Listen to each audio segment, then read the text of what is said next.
What's up, people? How's it going? We're not talking Thousand Sons today. And the Eternal Crusader, we're not talking about Templars either. But thanks for jumping in there. The Eternal Crusader, and you want to talk about Templars. Do you collect Templars? And that's why your name is Crusader? Am I putting one and one together? Using brain cells. Hi, friendly neighborhood inquisitor. Hi, Jackers Woods. Hi, Andy H. Hi, Andy Michael Matkins. Welcome to this week's Talkie Tuesday live stream with me, your host, Winters SEO. Pleasure to be here. It's always a pleasure to be here. There's a few things that we can talk about this evening, but Thousand Sons are not one of them. They're not the greatest traitor legion, I say, and I don't agree. You've got a tournament Saturday, Blood Buffalo. Well, good luck in your tournament on Saturday. I hope you do well, kick ass and chew bubble gum, and I'm all out of gum. Yeah, it's been a strange old week, chat.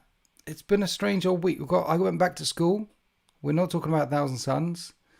We can talk. The school thing was. What about 909? No, we're not going to talk about 999 sons either. The sons are not in the equation this evening. We're not. I mean, who collects Thousand Sons anyway? Hi, Wolfbook Chronicles, apart from that one. It's 4 degrees here in New Zealand, says Damned Legion. 4 degrees. It's May. It should be hotter than 4 degrees. A up, Adam San. Blessed Porridge, Dazenhour all the way. So we've got Japan in the chat. We have New Zealand in the chat talking to us from the future. Hello, chat. How's it going? It's good to see you all. Yeah, I went to school, I went back to school. I mentioned it in the live stream last week.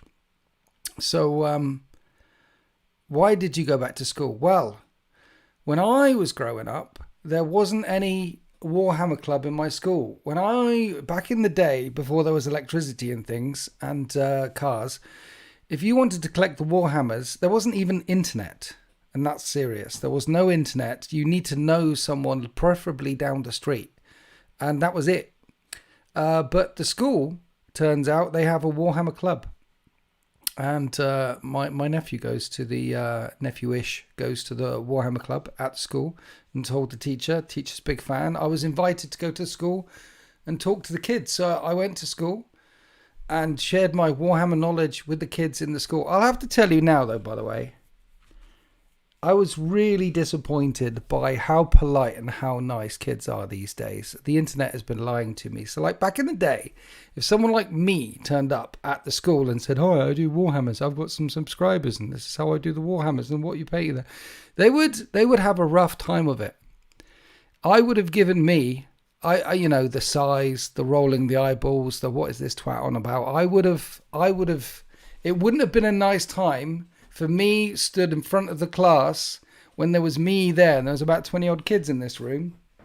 But I don't know who's raising kids these days, but they were very polite. They were very kind.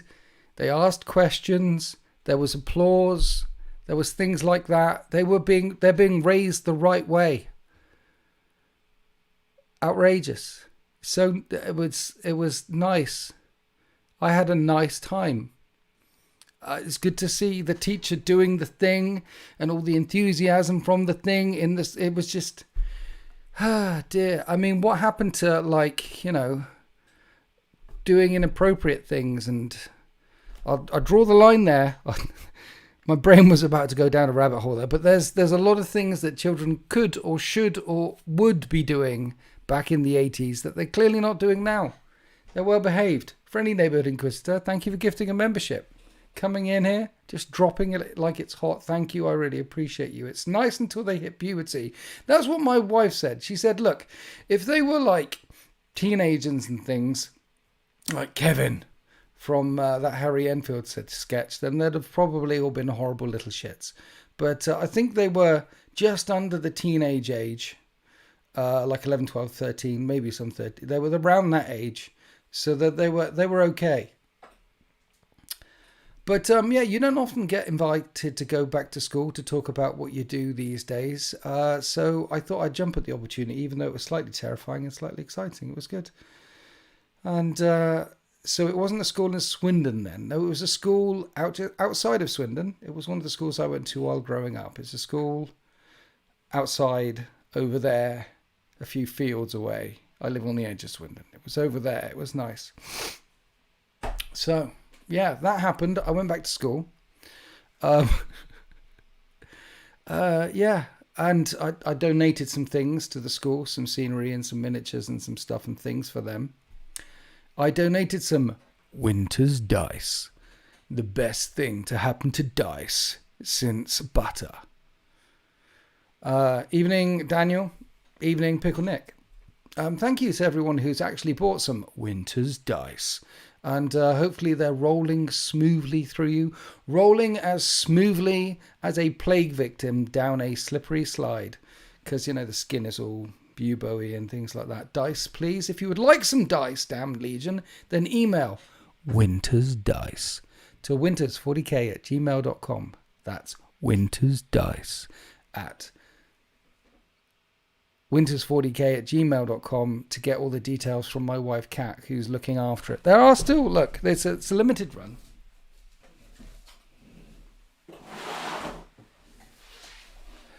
And these are the remaining Winter's Dice. I don't know how many packs I've got. We can count them together. 1, 2, 3. Oh, so 3 times 4 is 12. 3 rank steak, 12, 36 and a bit dice packs left. They're blue, slightly sparkly, slightly opaque, so inside of them is a little bit of sunshine captured just for you.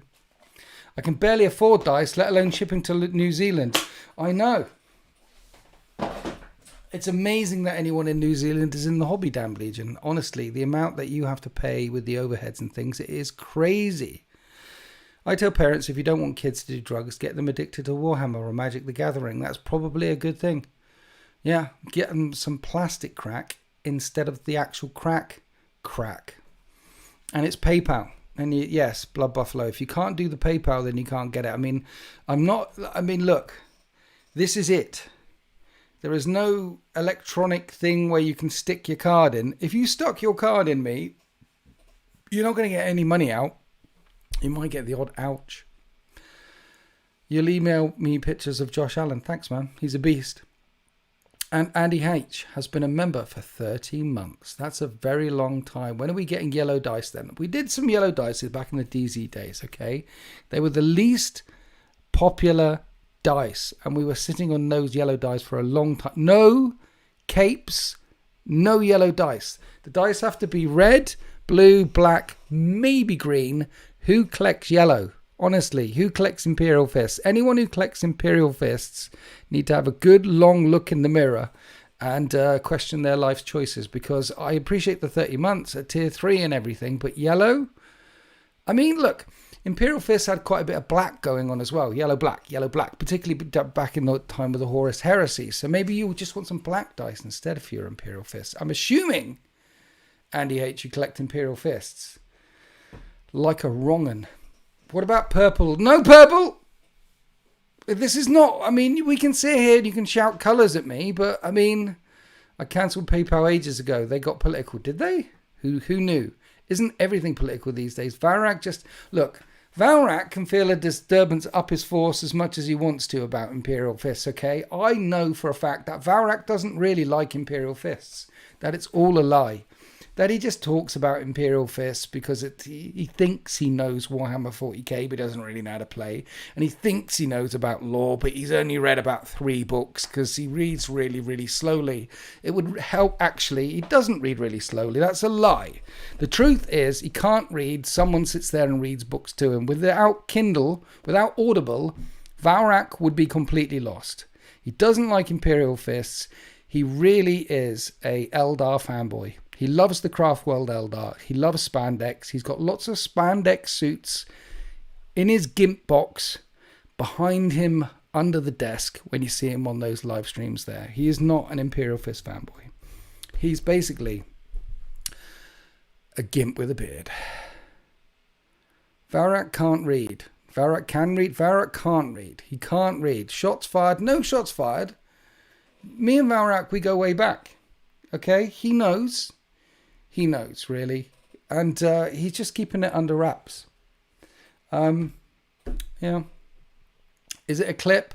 Is that really a clip? I'm not sure that's a clip. If someone wants to clip that and send that to me roasting Valrak, then fine. Talking about clips, actually, last live stream, I did that clip about, I forget what it was, and I turned it into like a 5-minute video at the beginning of the live stream. And I think it's probably, because guys, you know, when we strap in, we'll talk about Warhammer in a minute. Actually, we'll talk about Warhammer now, because I think it helps if I get the bit that I want to potentially cut out of the live stream and turn into a video, if I get that done at the start.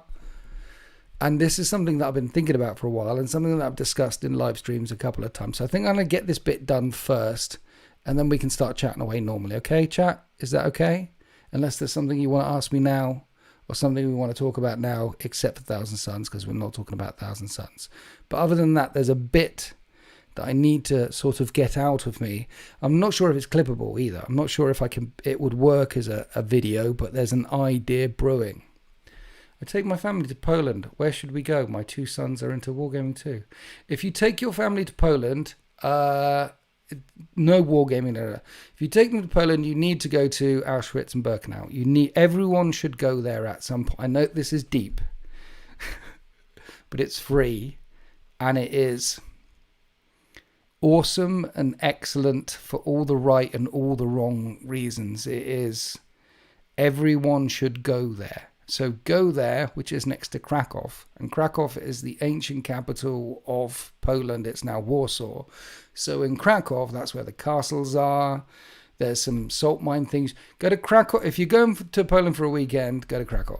There's some lovely history, some lovely castles and cathedrals and things. And then Auschwitz-Birkenau is around the corner, and everyone on planet Earth should visit. If you think you have a problem in your life and you go there, within 10 minutes, all your problems go away. And you think, no, they're nothing in comparison then to what happened there. So Prague is also very nice as Tazanara, but Tazanara wouldn't know because he's all the way from Japan. So yeah, Krakow. I also think Wrocław is very nice as well. Wrocław is the city of 100 bridges, and there's some food. It's all about the food. They know how to cook and drink. It's about the food and the drink. Don't try and keep up with the Polish people if you need to try and drink. I tried that twice. I didn't learn my lesson the first time round. I was sick for days. I tried it the second time round, I learned my lesson. I remember falling asleep in the bathtub, getting back from wherever we were at 4 o'clock in the morning after trying to keep up. Because in the UK, we'll have a beer. And we drink these things like Pilsner, which is like 3% or something. I think this is legally shandy in most European countries, Eastern European countries. So it's not really beer. And we'll nurse a couple of them throughout the evening. In the Eastern European countries, they'll have one of them and a couple of shots, and a couple of shots on one of them, and then one of them and a couple of shots, and then and it's just it's well, the second time I think we got in, I was told it was like really early. I crawled into the bathtub knowing that I would be projectile vomiting all over the place, and if I collapsed on the sofa or in the bed or anything, I needed to be in the bath. That was the safest place for the floor, for the ceilings, and for everyone around me, by all account. That was the safest place. So I was in there, fell asleep in the bath, and then basically stayed in the bath off and on for the next couple of days as I slowly regrouped from the alcohol poisoning I'd be subjected to the second time. After that, I decided never again to try and keep up with the Polish when it came to drinking. And here in the UK, we think we can drink, you know.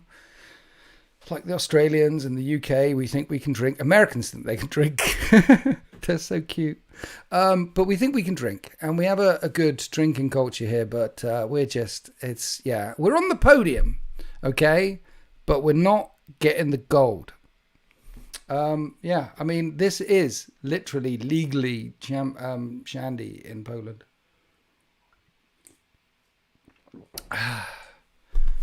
Bon appetit, thank you. Are we drinking then? Let me pour out a glass real quick. Good evening, Woodsy. Buffalo is a drinking town with a football problem. Oh dear, Americans think they can drink. It's so cute. I'd love to come to Buffalo at some point, Blood Buffalo, and see that would be amazing. The only problem is it's such a long way away, and someone put this pond in the middle. For an orc mech gun, what is your preferred load out? For an orc mech gun, I'd say a big chopper. No, a power claw would be my preferred loadout for an orc mech gun. A power claw. There is Carlsberg Extra Strong with 10%. Yeah, there is. There is different types of Carlsberg. Probably the worst beer in the world. Yeah. What? Padua? I don't know what it means. What was I talking about earlier on anyway? I had any question things. What was I going to say? There was a clip. Was I talking about the thing? Chat, where are we? What's going on? It's early in the stream and I'm already losing my way. Anyway, hi to the 50 plus people who are in here. Please give a like on the screen and thumbs up and everything. Hello to everyone watching this as a VOD afterwards. Hello everyone in the VOD squad. Thank you to the one person that bought 2 stickers in the last week. So I've bought someone bought some merch. You can support me by buying merch. You can support me by becoming a member. You can support me by buying Winter's Dice. You can support me by becoming a channel member. There's lots of different ways to support me. Thank you. Are you still playing Space Marine 2? Not at the moment. Call of Duty Verdansk came out and it's taking up all my time. What do you think about the new mission deck coming out? I think it's a great idea. 2 things about that. We had Leviathan, then we had Pariah, now we've got a new mission deck, right? Great. So new mission deck, new ideas, new ways to play, all down for more ways to play more Warhammer more often. What I would say about the mission deck is, why isn't there multiple? Why at the start of the edition have we got 1 mission deck? Why couldn't have there been a couple of different ways to play match play? A couple of different mission decks. Why can't there be an open war mission deck? Why can't there be a Maelstrom of war mission deck? Why isn't there, when you go to Games Workshop now, like 4 mission decks? And here's a couple of different ways of playing match play. This one and this one. And here's the open war. And here's more ways to play Warhammer. More. The decks don't cost that much to produce and make and things like that. And YouTube channels such as myself will be using all of the decks and showing you loads of different things all of the time. The fact that we had 1 and then we're having another and now we're having another is like, yes, great, I like it, but I think they should be, more. You wore your Winter's t-shirt on holiday in Thailand, said the Bobbins. Thank you. Thanks, man. Thanks for getting a Winter's t-shirt and wearing it on holiday. Appreciate it. They can't print enough of 1 deck. Imagine the logistics of 3 decks.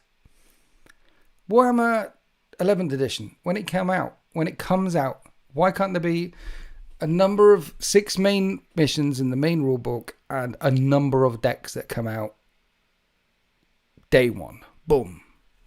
A casual play deck. A tournament play deck. You can have multiple.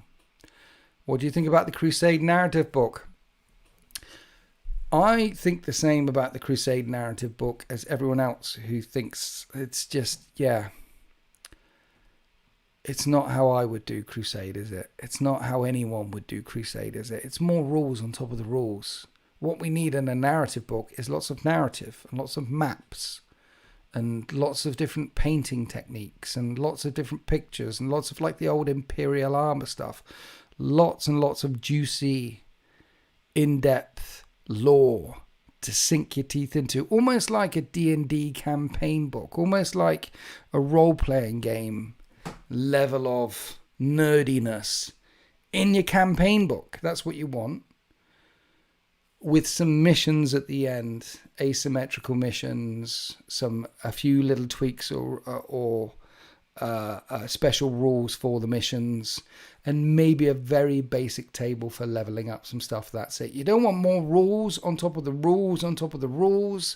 And their Crusade pack isn't as complicated as it was in 9th edition, but it's still more rules on top of the... If you're playing Crusade, then you're probably a casual gamer. You're probably someone who's like, hey, I'm going to get this Crusade book. We'll deal with this. And another thing about Crusade is, like, if you're a casual gamer and you're like, I'm going to get this Crusade book, and you and your friends are going to get the Crusade book, and you've got to keep up with all the other it's just, yeah, you know, I'm not sure they did Crusade right, because I'm not sure they play narrative at all there.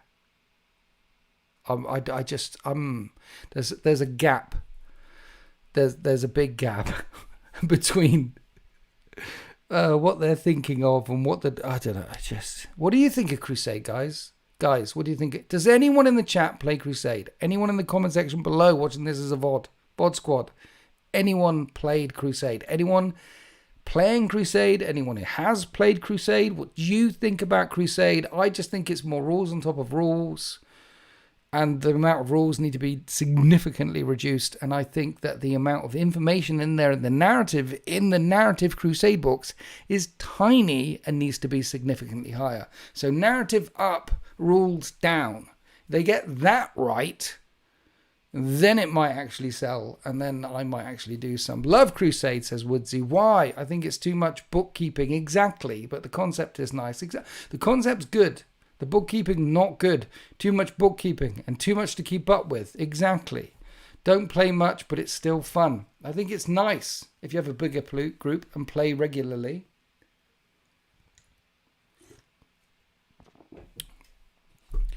I don't even play 10th. I want to play Crusade. I need to find a group. You see, that's the other thing. It's just, one of the things they don't tell you on the box, right? For the miniatures, it says like for 12 and over and assembly required, but it also doesn't say you must add one friend, because it's hard to play Warhammer without a friend. I think army-wide buffs would be better than units, much easier to manage. Yeah, so we're talking about the bookkeeping again. It's just, yeah, friends not included. Friends are not included in the Warhammers. You need to find friends. That's a tricky thing, but you can find them on the internet, you know. You can find anything on the internet. I mean, I think that's how Madonna got her children. Don't want big lore moment. Still haven't read Lion versus Angron. Right, okay. Read Lion, Son of the Forest. Great book. It hasn't got Lion versus Angron in it. That is the Dark Omens Crusade supplement, which they kicked off at the end of 9th edition. It's probably hard to get a hold of now, so you'll probably never read it. No regrets. Finding anything on the internet is kind of... Yeah. Yes. I have it. It's a great... Yes. Yes. Chat. Listen. Okay. We do this live together. Madonna is... Yes. Listen. No, the Madonna line isn't a clip either. If someone wants to clip it and send it to me, I'll check it. You know, thank you, by the way, to those 2 or 3 people who have clipped bits and sent them to me in the Discord. I have used one of them once. If you do clip a bit and send it to me and I don't use it, it's not because it's you, it's me, not you. But yeah, please do. I wanted to do a bit. We're not talking Thousand Suns, Damn Legion. This is not the Warhammer 40k Thousand Suns live stream. We're not talking about Thousand Suns at all this evening. It's almost like they don't exist. Now, there's a bit I wanted to do. So I'm going to do this bit. Okay, hello gamers. Hi. Well, I'm going to go back in the box and clip the Valrak stuff. I'll send it. Okay, thanks. I'd appreciate it. I'm not sure it's clippable, but we're not talking Space Wars either. Listen, I need to do the bit that I wanted to talk about, and then we'll try. Then we'll get back. Okay, this is going to be like, I need to make some content from this live stream, so I'm going to try and make some content now. So strap yourselves in. This might be a video. I've kind of gone off on it before. I need to know a nice way to start. Because I had this idea.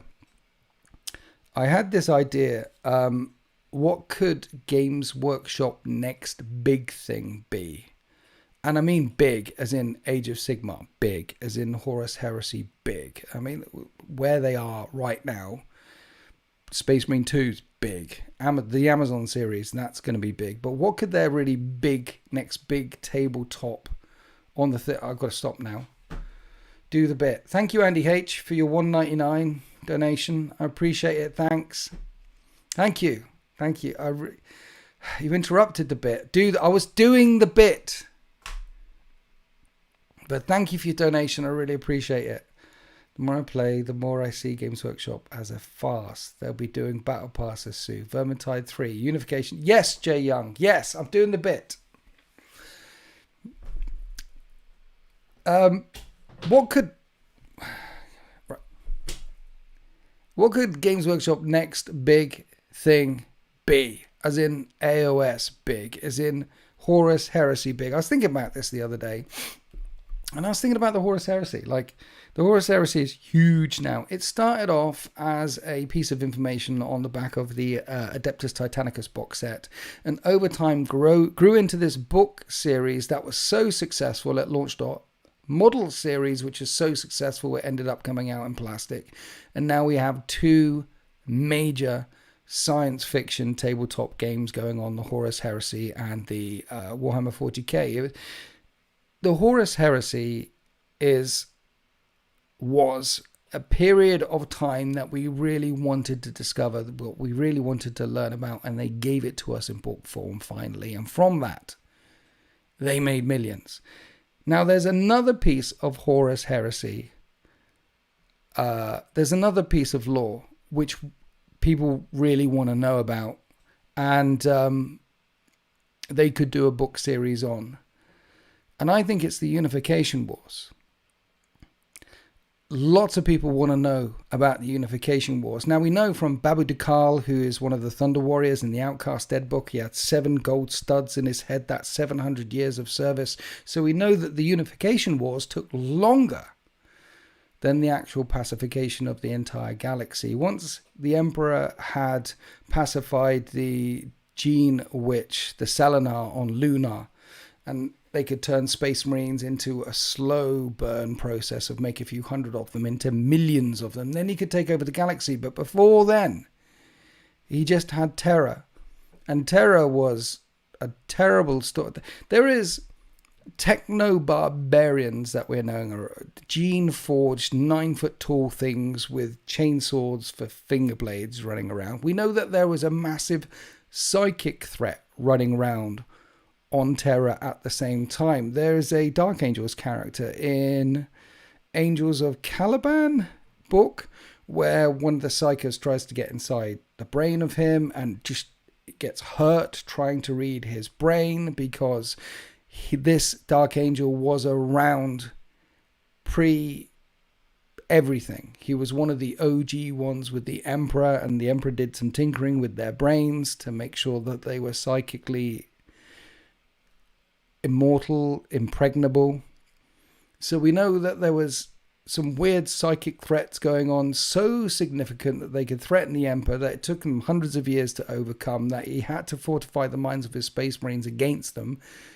And we also know that they had some Dark Age of technology tech around that time as well. So you've got the techno-barbarian stuff, you've got Dark Age of technology stuff, Star Trek and advanced AI type stuff going on, advanced weaponry going on, you've got psychic stuff going on. The unification of Terra was not a surefire thing. There was a possibility that the Emperor may have failed. Why not turn that into a book series?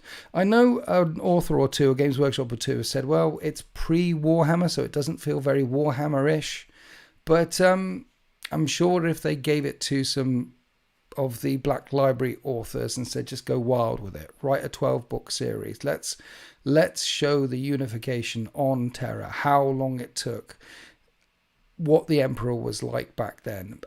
Here's the other thing about the Unification Wars as well. Like the great war that the Emperor of Mankind is having with the Chaos Gods didn't start and end at the time of the Horus Heresy. It started a long way back with imprisoning the dragon on Mars. It started with the Moloch and what happened there. The war that he's been having with the Chaos Gods went on for thousands and thousands of years. And indeed, after the heresy, it's gone on for the next 10,000 years as well. There's a whole... the unification was not a surefire thing. What were the Chaos Gods up to then? How were they trying to trip him up during that time? I think most people who really wanted to read the Horus Heresy and see the Horus Heresy come to life also really want to read and really want to see the unification wars come to life, particularly if it's told from a point of view opposing the Emperor as well. That's a whole rich, untapped tapestry that they could dip into.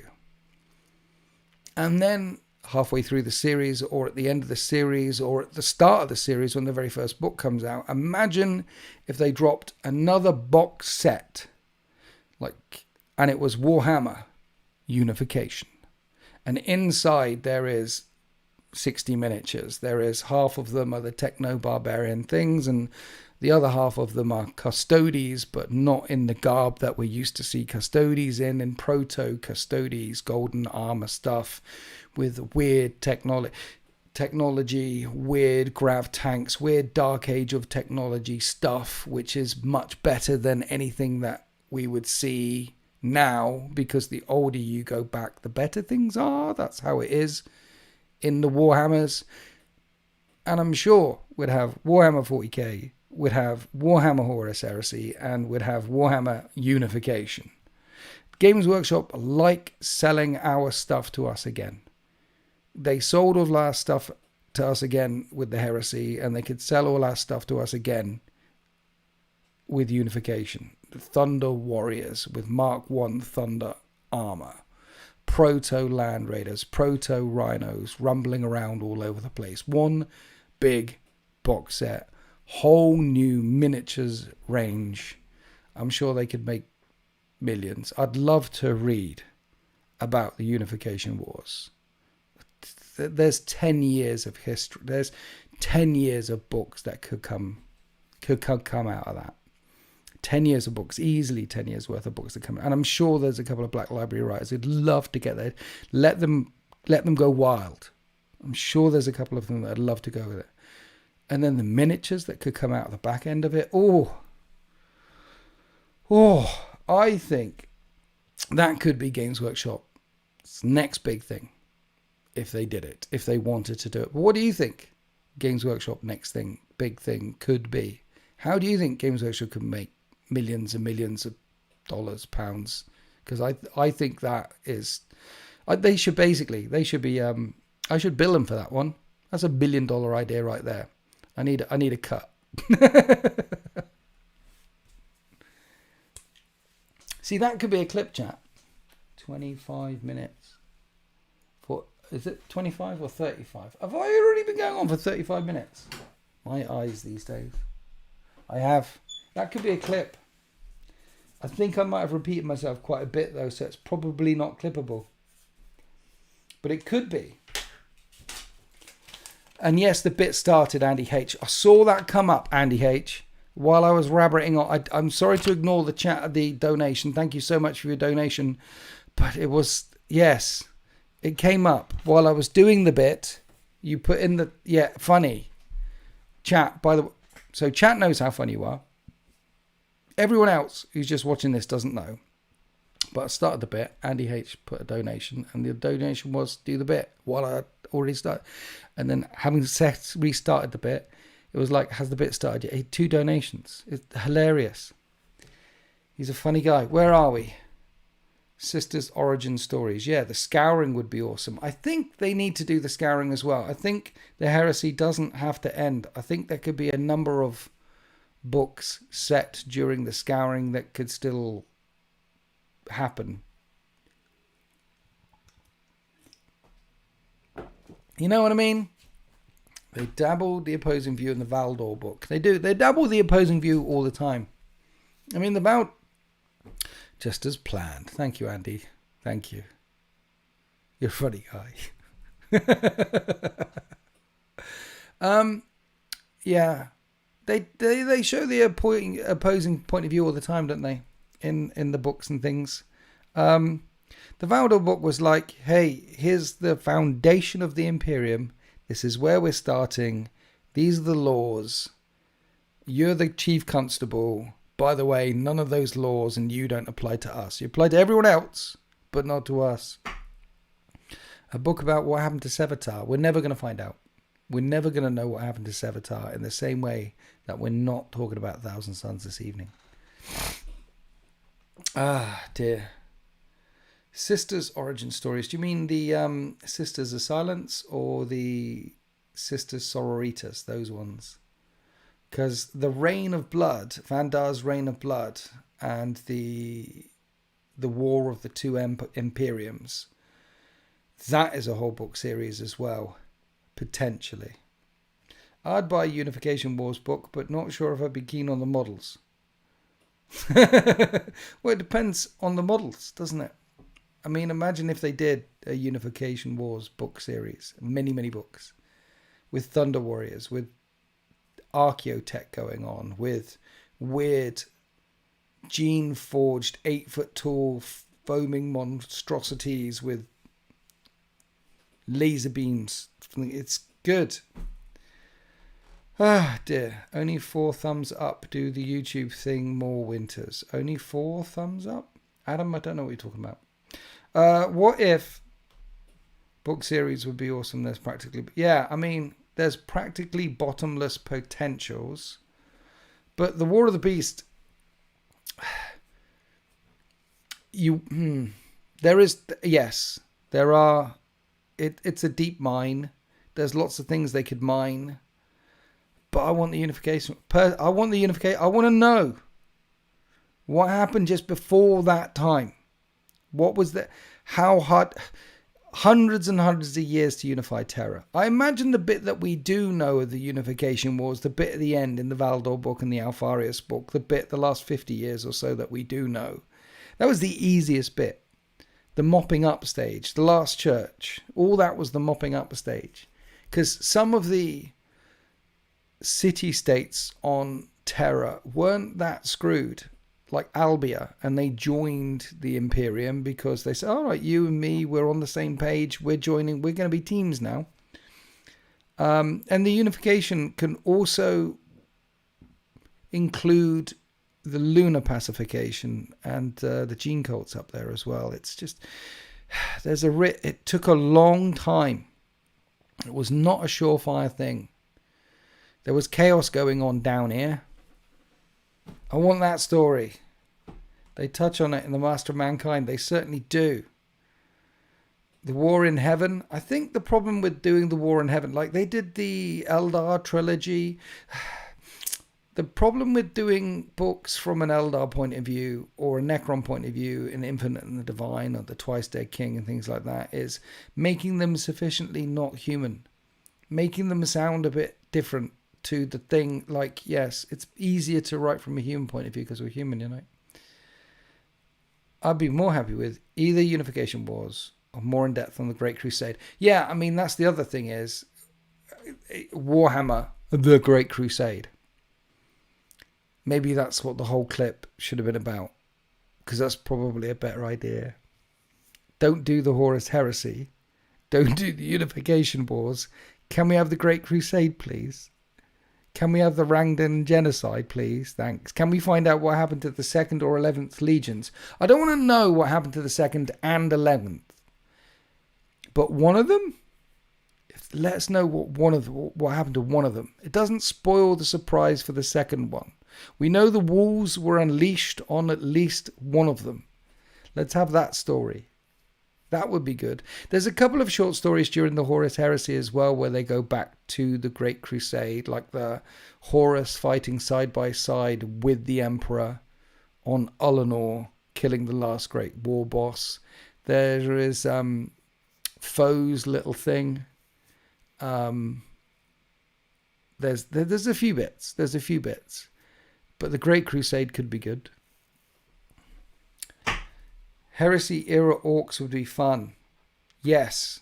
I mean, yes. Heresy era orcs. Heresy era Eldar. Why not? they've sold. I'm a Space Marine player, and they sold all the Land Raiders and all the Rhinos and all the Space Marines back to me. I bought them all. I bought them all again for Heresy. There's Orc and Eldar players out there. Sell all the Orc and Eldar players their toys again for the Great Crusade. If we get Great Crusade, that means we can get Mega Arachnids. Why do Mega Arachnids not exist? Where is the Mega Arachnids box set? I want Mega Arachnids. Does a new setting need sufficiently new models? Or is it story and rules differences you're after? All the things. Give me all the things all the time. Please. Thank you. Thank you, please. Tech was a low point in unification. Yes. Given the rampant barbarianism. Yes. Tech actually picked up. Yes. With the rediscovery of the STC. Yeah. Tech was at an all-point low during the unification wars. Yes. It was... He talks about it in The End of the Death. We were at species extinction. The reason why the Emperor didn't step up to unify the galaxy and save mankind before then was because the species wasn't gonna die. But we were at a point where they'd been playing around with the genetic makeup of humans so much, and the techno-barbarians, and that the human template was almost being lost. It was about saving, it was saving the species. And yes, it was in a really bad Mad Max state with lots of psychers and lots of woo and lots of wah and lots of warp and lots of things. But there were also some places where there were technology that was indistinguishable from magic. Dark Age of technology bits, relics still around as well, like the Golden Throne, which was found on Terra, like the stuff that the Emperor used to make the Custodes with and their armor. There were bits. So you'd have the complete ends of that. You'd have high-end, almost Necronish technology, which was indistinguishable from magic, and you'd have people with cleavers at the other end, which are 10 feet tall, and they've got cleavers for ears, and they flap their ears around, and you'd have that. It would, delightful, you know. I want an Ark and Land model, so do I. He didn't have that many bio upgrades for a techno-archaeologist, did he? Special edition Lucius model wielding a Mega Arachnid's arm as a sword. He chopped the arm off, used the thing. We have got Lucius the Flawless Blade in Heresy. I got him next door. And then Lucius, the other guy with the Blade of the Layer. That's all I've done in a week, guys. I've done a bit. Not a lot. I've mainly been playing Call of Duty for Dansk. Filming. And then we went out. And then I went to school. Tech that isn't just like magic, but what? I don't know how a kettle works. How does a kettle work? You put water in it and it comes out warm. Hi, Sullivan Gilbert, by the way. Thanks for joining this week's Talkie Tuesday. Games Workshop, next big thing. Did I put it on there? 35. Put it on there. That could be clippable. What are we talking about, chat? Was it always... Hi, Sullivan. Was it always their top 5 games of all time? That's the next SDC thing. Winter's Dice. We talked about Winter's Dice. Left by whom? What are you talking about? Wish the Admech had the tanks and the robots. Like, yes. Yeah. There is a gap between the 40k Admech and the 30k Admech when it comes to the model design, which is a bit... It makes you wonder, doesn't it? Is that Fiona? Thank you for being a member for 3 months. My eyes today are screwed. Yes, it is. That's because I was playing Call of Duty and I've been like without blinking for a while.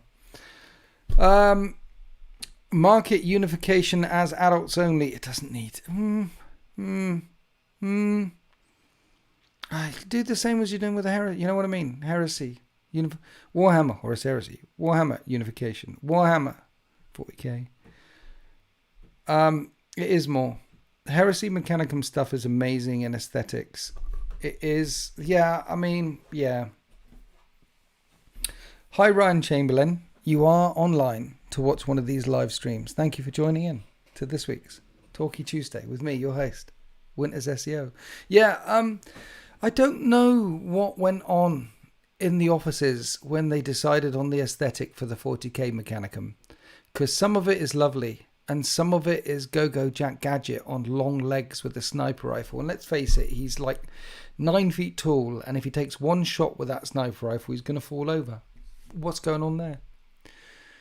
I mean, it's not just Heresy Mechanicum that's always out of stock. It's Heresy in general that's always out of stock, which is why they're building another factory. You can't get a hold of Heresy. It's just very, very popular. 40k is also very, very popular, and there is a certain army called Thousand Suns. That's very, very popular, but we're not talking about Thousand Suns this evening. 30k Admech, glorious. Yes. I think in the design studio they kind of wanted to chat. Yeah, there's that Da Vinci scheme going on in 40k. So the Admech quite rightly think the older the technology, the better it is. Because 99 times out of 100, in the weird and wonderful world of Warhammer 40k, the older the technology, the better it is. And so they've got some pictures and some books and some data, or pictures of pictures of pictures, or data slates that have been recorded off of data slates that have been recorded off of data slates that show that mankind's earliest firearm weaponry was made of wood. So on their transuranic arquebuses, they make the stock of wood because it's better, because it's older. The wings look like that on that back creature from the Da Vinci. So we'll put the wing, it's better because it's old. Yeah. So that better because it's older thing is true 99 times out of 100 until you hit a certain age. And then you end up back in the Middle Ages, and then you end up making your weapons in the 41st millennium out of wood, which is not better. But that's what the that's what the Omnissiah says. Old is better. Give me Warhammer 40k War Tyrant. I'm going to remanage him. Yes. Which would you own? New 40k Space Wolves or Heresy ones? Both. Can I have both? I love the normal Skitarii and the Dune Walker. Yes, like some of the 40k stuff is really good. Like the Skitarii is good, the Dune Walkers are good, the chicken things, like them. Crazy ass things, like them. I like Honor Jadoon crawlers, the Stalker tanks. Like them a lot. I like Sakaran. I like Rust Stalkers and things like they're good. There's quite a few spindly models that they do for 40k. Really like the aesthetic. There should also be some chonk in 40k as well, like there is some chonk in 30k. You know what I mean? You know what I mean? You know. Sullivan Gilbert was saying older is better 99 times out of 100. Sullivan Gilbert, but you're the one. Admech made Old World. What? I kind of wanted the Petaraxi sterilizers to look like silly regiment of renowns birdmen. How are the new Space Wolves to build? Haven't got the new Space Wolves. Haven't touched the new Space Wolves. Don't know anything about new Space Wolves or Thousand Suns.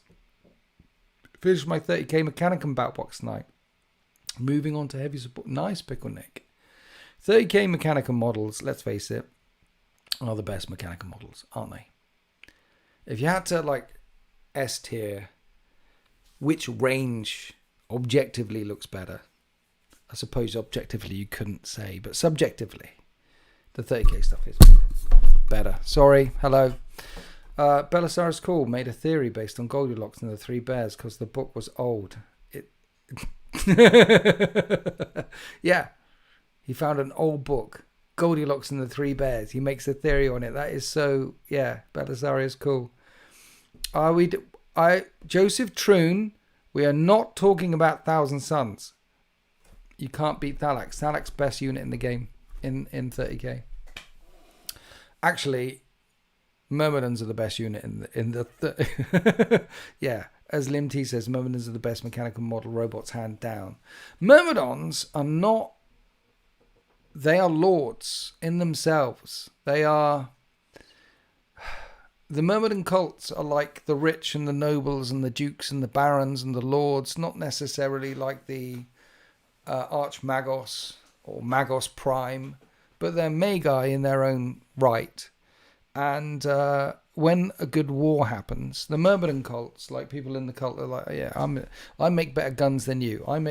They're all the people. They're all about the guns, and they're all about the armor, and they're all about expressing the divine will of the Omnissiah through firepower and war. What's the best way to show the power of your god? War, nukes, explosions, armor, tanks. So when there's a good war going on, all the Myrmidon cults and lords and magos and magi get together and go, hey, let's join in on that war. And they put on all their best kit and all their best exosuits. And then they go down and they fight like mad boys and do their thing. And that's why they look like really, really big, chunky death robots of doom, because they are the best suits, the best tech, the best weaponry, and they're big, chunky robots of doom. And Secularis are the best. No, they're not. Horus Heresy Predator tanks slightly smaller than the 40k ones. They're exactly the same size. The new plastic Myrmidon models better be incredible. I mean, plastic Myrmidon models. Yes, please. I want 12. About halfway through the Horus Rising at the moment, and it's messing with my brain. Everyone's still friends. Yeah. Horus Rising, the first 4 books, it doesn't... I'm sorry to tell you, Andy H., it doesn't really get better than the first 4 books. There are some outstanding books in the journey. Betrayer, Outcast Dead, Mechanicum, No Fear, The First Heretic. There are some outstanding books, Master of Mankind. But the first 4 just go ka-chunk, ka-chunk, ka-chunk, ka-chunk. And the reason why they're so good is because they give you a little bit of hope at the start. Space Marines are joking around, and Horus is still a nice guy. But, spoiler alert, the whole narrative for Warhammer is a tragedy. And the end and the death, the last book, is very, very, very tragic. There are just simple war bands scrabbling around on a rad-infested, ruined world by the end of it. And what could have been, the Imperium that could have been, you get to see in Horus Rising. And by the end, there's a tragedy. Tragedy! When the feeling's gone and it can't go. You know, it's and some of the best books are tragedies, right? So, yeah. Horus Rising was so good, it made me poo my pants, says Friendly Neighborhood Inquisitor. I know how it all ends, but I find myself hoping everything will go right anyway. It's so damn good. I know. It's a tragedy. But, I mean, the Greeks like tragedies, comedies. There was only... Didn't they say there were like only 2 types of true story, a tragedy and comedy? And 40k is the most tragic of tragedies, tragic ever. And Horus Rising is so good. Everyone's friendly and no one really knows what the warp is.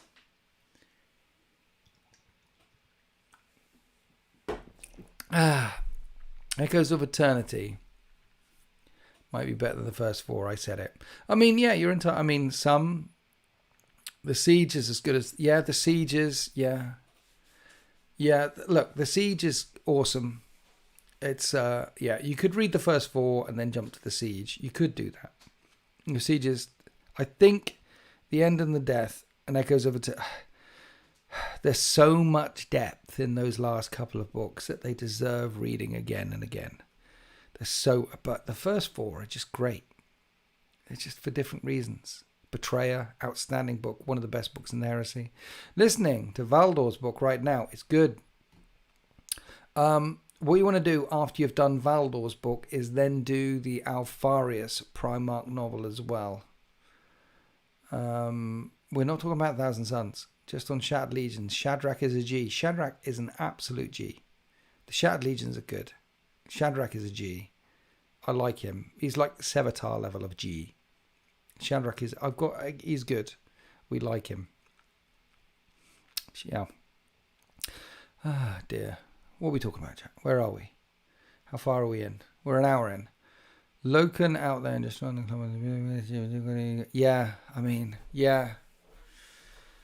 Valdor right into Master of Mankind. No, I would do Valdor. And then, so there's 3, I've talked about it before, but 3 Primarch novels stand above the others. And it's Valdor, Alfarius, and Kurz. And the Alfarius book. So Valdor's Primarch novel deals quite a bit with the birth of the Imperium. The palace is, there's a couple of nice opening monologues in it where, like, I forget the name of the woman, someone. Anyway, she's walking around and she sees this palace and it's so vast and so big and so empty. Because right then she can't imagine, like, why is it? She can't imagine that the streets need to be this wide so Titans can walk down it, you know?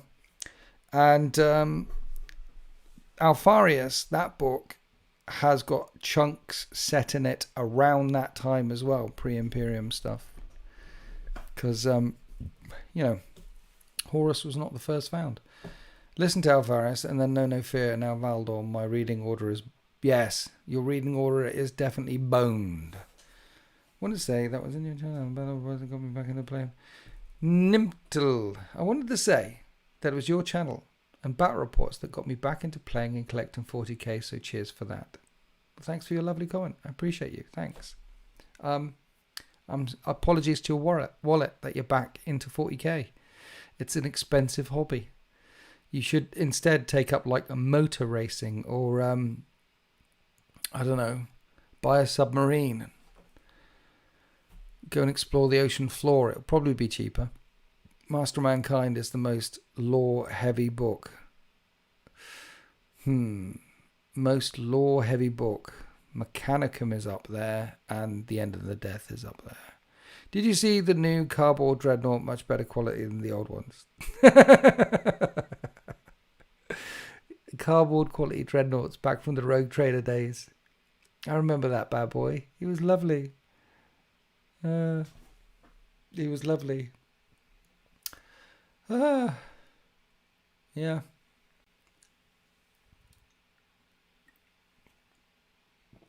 Anyway. Has anyone bought any Winter's Dice yet? Haven't mentioned the Winter's Dice. Winter's Dice. If you would like to increase your gaming experience by at least 1,000,000%. No, not 1,000,000%. I should... At least 72%.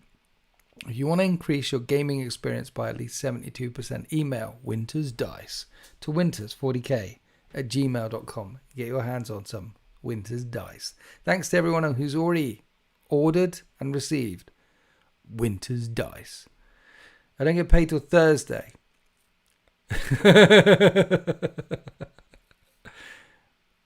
Can they be sent to the US? They can. Email Winter's Dice to winters40k@gmail.com and my wife Kat will tell you all the details.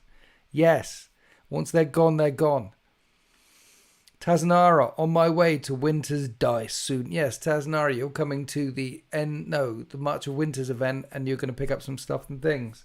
Rolling against Woodsea, you are. What exactly is the Golden Throne?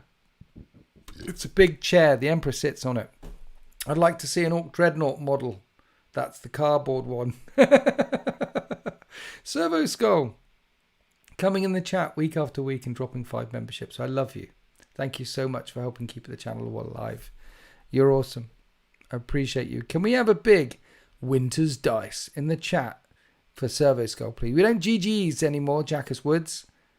I know you're from France. It's hard to get your head. We changed the GGs to Winter's Dice because we're trying to pimp the shizzle. Okay? We're trying to pimp all the Winter's Dice so they're gone. I've got like 36 or 37 packs left. Not GG's to Servo Skull. Winter's Dice to Servo. Like that. Thank you. Age of Darkness or wait for Saturnine box for starting 30k, looking at Alpha Legion for my first army. The Age of Darkness box set is a really good deal even if you don't need the main rules anymore, because the main rules are going to be changing soon when they go to 3.0.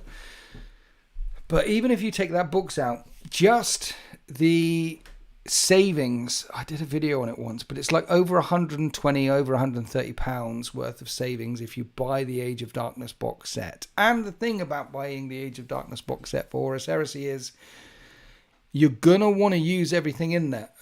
It's a Spartan, you're gonna want that. There's a Dreadnought, you're gonna want that. 40 guys on foot, you're gonna want that, and Praetors. So everything in that box is usable, and you save a lot of money. So I would recommend anyone who's thinking about getting the Heresy, because the Saturnine's coming up, to pick up the Age of Darkness box set right about now while they're still around, because you're going to want everything in it. You know what I mean? Winter's Dice. Just the Spartan is 74 quid right now, says Liam T. Exactly. And that box set is like, I think it's like double that, but it's a Spartan with 40 guys and a Dreadnought and 10 Terminators and 2 Praetor. You're gonna, yes, it's a steal, it's a deal, it's sale of the century. You want it. Age of Darkness box no longer in stock on the Games Workshop site. Well, what you want to do is go to Element Games and see if it is on Element Games and get it there. In fact, if there's anyone in the UK and you would like to support me by spending nothing except buying toy soldiers, you can go to Element Games. In almost all my videos, there is a link to Element Games in the video description. If you go to Element Games to buy your hobby crack from Element Games through that link, then it really, really helps me out. You should use the link, you should bookmark the link, and you should buy, if you're in the UK and you buy your hobby stuff from Element Games, only use that link. It really helps. Click on that link. Bookmark that link. That's what I've got. It's bookmarked along the top, and use code WIN13 when you do it. What happens is you get extra crystals, which is extra money back, and I get extra crystals, extra money back. But more importantly, they know that you're coming from me when you use the link and use WIN13. And all the stuff that I have is basically, it helps get more and more and more and more stuff. It really does help. So thank you to everyone who does use the link, who has bookmarked that link and uses code WIN13 with their purchases with Element Games. No longer being distributed. Are you done painting the Emperor's Children? No. I've got Lucius that I need to finish off. Right, there's some base colors on him. He's going to be mainly black because I looked at his box art, and because my Emperor's Children are black and the purple and the thing, and it's mainly black. I've got 6 flawless blades over here, which I haven't painted yet. I can tell you exactly what I need to finish. Lucius, 6 flawless blades, my Chaos Land Raider, and my 2 Chaos Rhinos. And then I probably want, oh, and another Lord Exultant. I've got 3 of them. I know it's a bit spammy, but the Emperor's Children Codex is so thin, there's hardly anything in it. So I'll have 3 Lords Exultants. Thank you very much. And they're pretty good. I might get another Lord Cacophonist as well, but I'm not entirely sold on them as much. Mind you, with demons, once you've got demons, if Emperor's Children and Demons of Slanesh fight within 6 inches, if you do the detachment, the demon detachment, this is the thing, guys, strap in. You wouldn't believe it, but Games Workshop will put demons in the mono faction codexes, and each time you have demons with Emperor's Children or World Eaters or Death Guard, they all do something different. It's not like Games Workshop would say, hey, this is what they do when they fight together. No, they all have their own rules. And in World Eaters and the Corny Demons, when they fight together, they have the Blood Tithe thing, which is really good and exciting, and I really like that rule, and well done for World Eaters. If you're a World Eater fan with demons, Blood Tithe, brilliant stuff, love it. If you're a Death Guard player and you add your demons to your thing, your contagion range just goes out a little bit. What the hell is that all about? Now, I'm not mad about it because the Death Guard Codex is broken as all hell. It's going to get nerfed into the ground and the points are going to go through the roof. It's crazy good. So the Death Guard portion of the Death Guard Codex, busted. So the fact that the demons do something completely different that the Khorne demons don't do, and it just gets out your contagion range a bit more, which doesn't really help you very much anyway, because most of the Death Guard is a mid-range army, and with Mortarian's Anvil you can point at stuff in the backfield and put them in contagion range anyway. It doesn't really help. In Emperor's Children, if you have the Pacts of Excess, if you have the Emperor's Children demons, Slaaneshi demons running around with the Emperor's Children Space Marines, and they stay within 6 inches of each other, they both get sustained hits. So you've got demons with sustained hits and Emperor's Children with sustained hits, which is really good because Emperor's Children don't have a lot of strength to their stuff. It's all about chip damage. It's all about volume. So that is quite a nice combination. Demons and Emperor's Children running around each other. Your whole army sustained hits as long as they're in range. That's good. Lord Cacophonist gives Noise Marines sustained hits. If the unit already gets sustained hits, then crits go off on 5s instead of 6s when you have the demon thing going on. So I wasn't thinking about getting any more Lord Cacophonists because they're not as good as the Lord Exultants, and just having 3 units of Noise Marines running around with guns all the time is great anyway.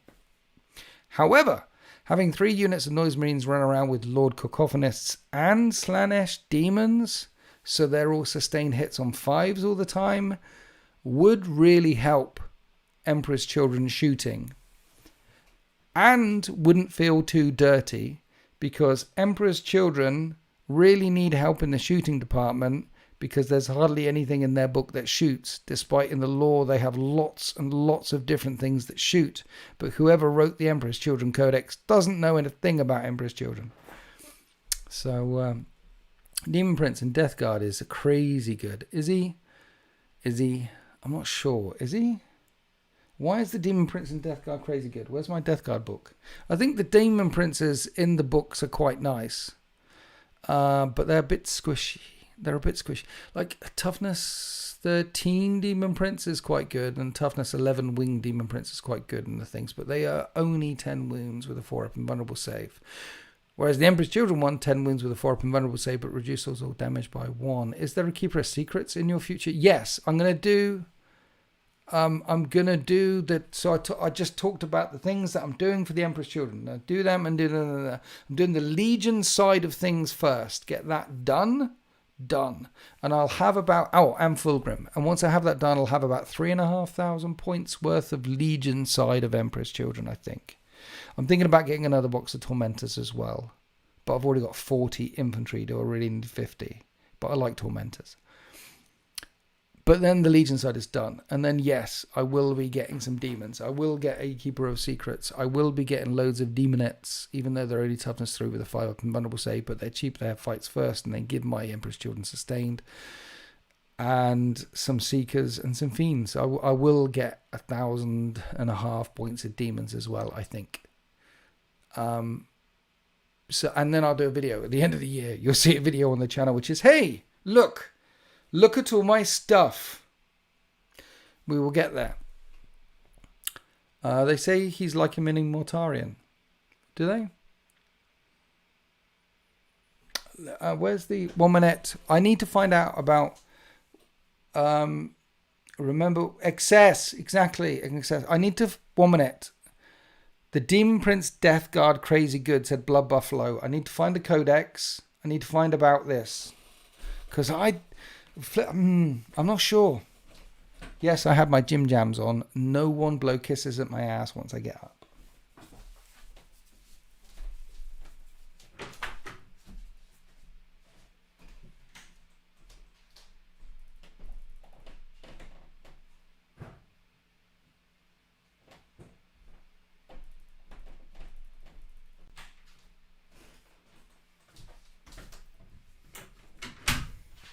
I'm glad we're talking about Death Guard today because we're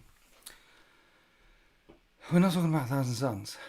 We saw the wiggle. Thanks, man. I did it for you. Just for you. How does my wife feel about my growing Slaanesh collection? We don't tell her. They don't know about the whole collection, do they? Or how much it costs. You don't share these things. You just say, oh yeah, I got another thing. Oh, it's off eBay. It was 50p. And haven't you got 3 of them already? No. Just 7 of them already. It's fine. Demon Prince, apparently. Death Guard are not toughness. I know Death Guard are toughness 6. And I know. And then the Terminators are toughness 7. Demon Prince of Nurgle. We'll check this out. Stop blowing kisses at my ass, Stephen. Demon Prince of Nurgle is toughness 12 with 10 wounds and a 4-up invulnerable save. That is quite killable.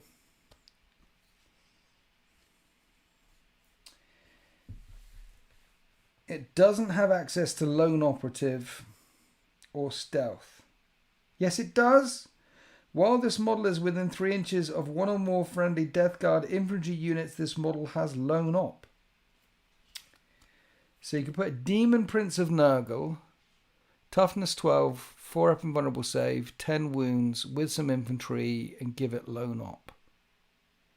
Okay. So you can keep it alive a bit. Once per battle round. When a friendly Death Guard within 12, targeted stratagem, CP, reduce the costage. So it's got the captain thing. Once per battle round, instead of spending a CP, free CP. That's good. Miasma of Pestilence. While a friendly Death Guard unit is within 6 inches of this model, each time a ranged attack targets the unit, they have the benefit of cover against that attack. Free CP, benefit of cover. Benefit of cover won't kick in very much. Free CP is nice, lone op nice. It's not like Mortarion. See, the thing is, and how many points is he? Demon Prince of Nurgle. 195, so 200 points. 200 points. This is the problem with Demon Prince. -1 damage and a 5-up feel no pain. Where? Demon Prince of Nurgle does not have -1 damage or a 5-up feel no pain. Where are you getting that? Where are you getting it from? Virulent enhancements and stratagems.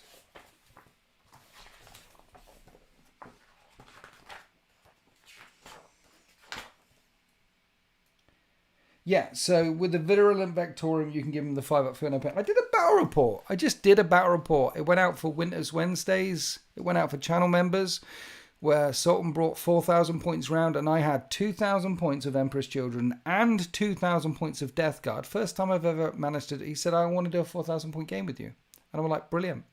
He said, I'm going to bring a mixed list. It's going to be White Scars with some Knights and some Imperial Agents. It's going to be a proper mixed list. 4,000 point strike force, Imperial Agents, Knights. I like, brilliant. He said, what are you going to bring? And I was like, I don't know. I'll think about it. And then the day before, I was thinking like, okay, this is a mix. I was thinking, I have never put down the End of All Things and the Echoes of Ecstasy side by side on the table with each other ever. Wouldn't it be good if I had 2,000 point armies? My Emperor's Children and my Death Guard. So I did. Excellent battle report, had great time, and I put up the 5-up feel no pain on the Demon Prince of Nurgle with the revolting regeneration thing.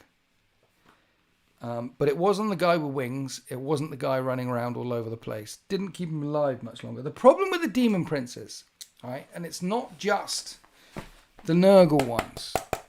The problem with your Demon Princes now... So the Emperor's Children Demon Prince, the World Eaters Demon Prince, the Demon Prince of Nurgle, their overhand swing, their big swing is strength 8. That's a problem. Now, if you're playing World Eaters and you're playing their core 1, not any of the fun detachments, but their base 1, then they get +2 strength and +1 attack on the charge. Now, that's interesting because they get up to strength 10 Demon Princes when they charge, only when they charge, only if you ring that detachment. But strength 8 Demon Princes at -2, 3 damage with their overhand swing It means they can kill infantry. It means that they can kill Gravis Marines. It means that they can hurt Terminators. It means they can... anything infantry, anti-troop, anti-elite, they're good at. They're good at killing infantry and elite. But if you bounce them into a tank, if you bounce them into a dreadnought, if you bounce them into any type of vehicle, they just bounce. If you bounce them into a Catan, they bounce. Their weapon isn't... so I often put a better weapon on the... yes, that's what it... get their strength up, get their attacks up, do the... like on the Emperor's Children guy, give them distortion, give them an extra attack, extra damage. So it's still strength 8, but the damage goes to 4. And the Emperor's Children winged one does impact hits on the charge when it goes flying in. Demon Princes...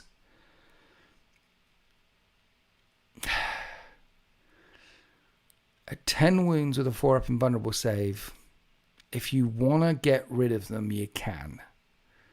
And they don't kill everything. And they're 200 points. And a Redemptor Dreadnought is 200 points-ish. And a Redemptor Dreadnought will kill Demon Princes, will kill vehicles, will kill anti-infantry, and has got a 2-up save and reduces all damage by 1. It doesn't have an invuln. But when you've got a 2-up save, AP -2 becomes a 4-up invuln. Anyway, becomes a 4-up save anyway. Even AP -3, when you have a 2-up save, half of the time you've got cover, so that AP -3 becomes AP -2, so you might as well have a 4-up invuln. It's I'm not convinced about Demon Princes of any shape or size, with the exception of maybe Winged Demon Princes for World Eaters in World Eater lists with +2 strength and +1 attack on the charge, and with the exception of Emperor's Children Winged Demon Princes with impact hits when they go flying in there. And I would, if I was doing it properly and being really cheeky, if I was gonna get Demon Princes, I would get them for World Eaters, and I'd get more than one. I'd get a couple of them. And same with the Emperor's Children. I've only got one Winged Demon Prince for my Emperor's Children, but what you should really do if you're going to play with Demon Princes jumping around all over the place with impact hits on the charge, you want 3 of them. You want 2, minimum 2, probably 3. Particularly when Emperor's Children ones move 14 and can advance and charge. But 1 Demon Prince on their own, 2 squishy-ish, not complete squishy, but 2 squishy-ish, and not killy enough. What say ye, chat? Chat, what say ye? I have spoken, and clearly I'm right. Well, what say you? They don't do much anymore. I agree. With afflictions, they don't bounce as bouncy. You can, obviously, there's enhancements and ways to go to improve everything. And I do the things on my Demon Princes. See, that's the other thing. Like, you feel like you need to put enhancements on to improve them, because otherwise they're just a bit pants. Too weak. Demon Princes should be a big deal, says What the 40k. I agree. Give them a strength 12 attack. Even give them 1 less attack, but make them strength 12 when they do an overhand swing. So when they hit you, they hit you. They can cleave a tank. I've read the lore. If a Demon Prince hits a Rhino, that Rhino gets cut in half. Damn the DP on foot 4 this weekend. It was brilliant. Survived loads of good. Death Trap bomb came out the other side. Acted it down. Yeah. Cool. I'm glad it worked well for you. He speaks. Hellbrute might be better for World Eaters. The Hellbrute is crazy good for World Eaters. They move 9. What is that all about? The Hellbrute's good. Look, if you're going to add vehicles to World Eaters, you're adding Forge Fiends with ectoplasma cannon things. So if they get in half range, they get rapid fire and they're re-rolling all hits. That's the only kind of gun you want. In World Eaters, you want as many Khorne Berserkers as you can. Who knew? It's the same as Rhino Rush, Khorne Berserkers, all day long, Masters of Executions, Khan. They will do work. And then Forge Fiends with the Ectoplasma. 3 of them. Did you know, like, in the World Eaters Codex, almost all their guns now hit on 4s? Their pistols hit on 4s. Their las cannons, they're too busy fighting to bother shooting. But the other thing that is in the World Eaters Codex, which is really, really funny and good, is that it's almost all rapid fire as well. So I remember reading through it, like they've got rapid firing multi-melters. Like on their dreadnoughts, their multi-melters hit on 4s. What's that all about? But if they get in half range, those multi-melters are rapid fire multi-melters hitting on 4s. And then you're in half range for that melter damage. On the Predators, they're las cannons, right? 48-inch range las cannon Predators hitting on 4s. And I'm like, what's that all about? Why are the Predators in the World Eaters book the same cost as the Predators in the Death Guard book, and the Predators in the Death Guard book hit on 3s and the Predators in the World Eaters book hit on 4s? That's not fair. And then you read a little bit deeper and you realize, oh, 1 minute. Those Predators come in half range, 24-inch range. Those are rapid firing las cannons hitting on 4s. Brilliant. They're firing all the time. All the time. They're at range, not in rapid fire range, and they're not hitting anything because they're firing all the time. Spraying las cannons, multi-melters, missiles all over the place. They get in half range, they're still firing all the time, and a lot more stuff is going to hit you.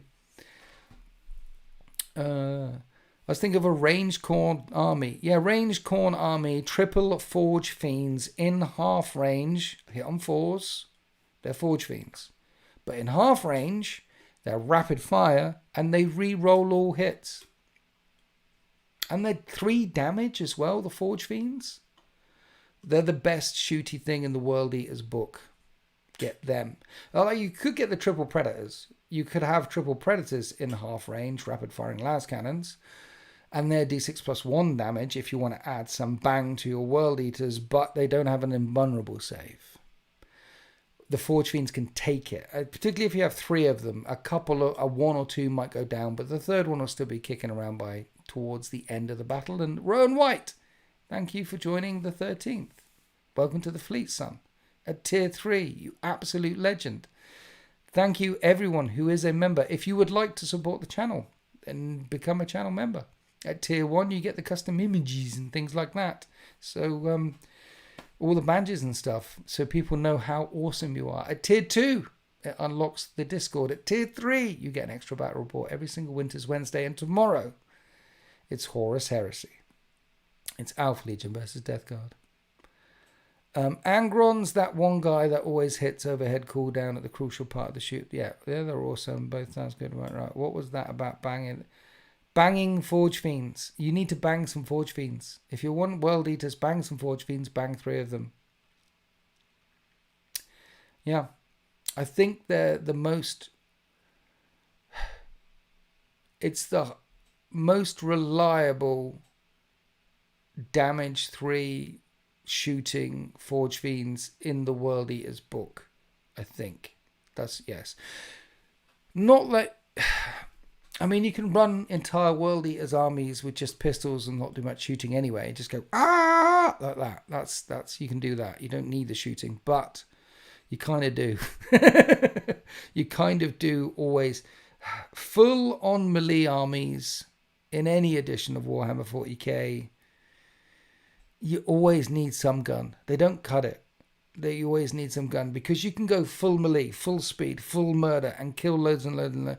But there'll be something sneaking around the edges, or something that deep struck in behind you, or something that outflanked behind you, or something that put in strategic reserve over here, or something that snuck away, which your very fast, very aggressive, very nom army hasn't managed to jump on, and then it's in the corner and it's shooting at you. Also, it's unlikely if you bring a very aggressive nom army, Tyranids, World Eaters, whatever it is, flying up the gut, that they can engage your army all in turn 1. There's turn 1 alpha strikes. Turn 1 close combat is kind of rare. You might be able to get one thing in or another thing in, but not 2, particularly if you're going first. If you're going second, maybe you'll get a few more things in, but getting all of your ag/hack army, Tyranid, World Eaters, Slaanesh, whatever it might be, in your opponent's face in turn 1 doesn't happen. So you need guns, not so much that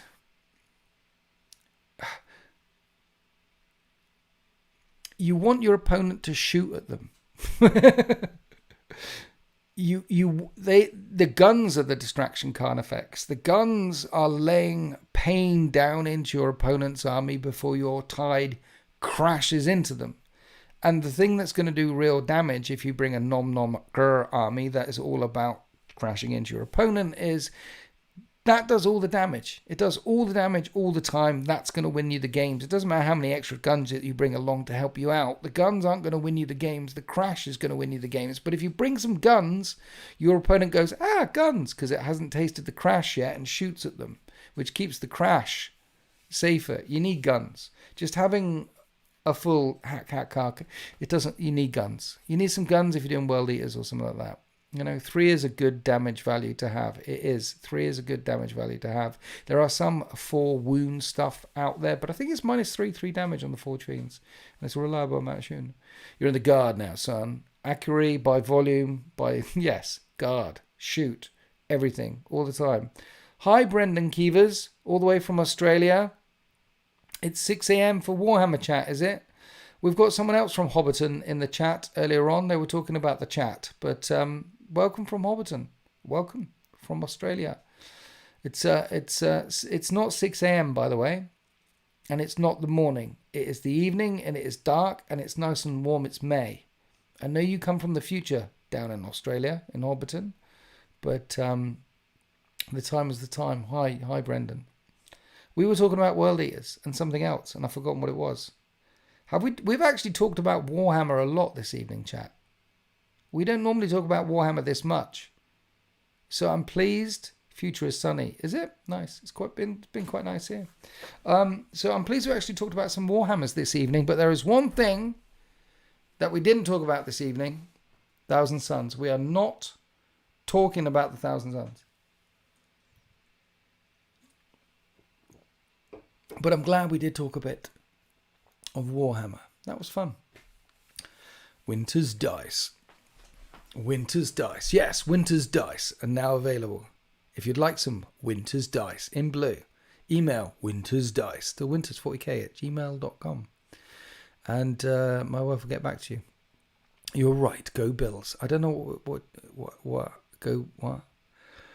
Oh, the future is sunny. You're right. Go Bills. I see. You're optimistic about the Josh Allen.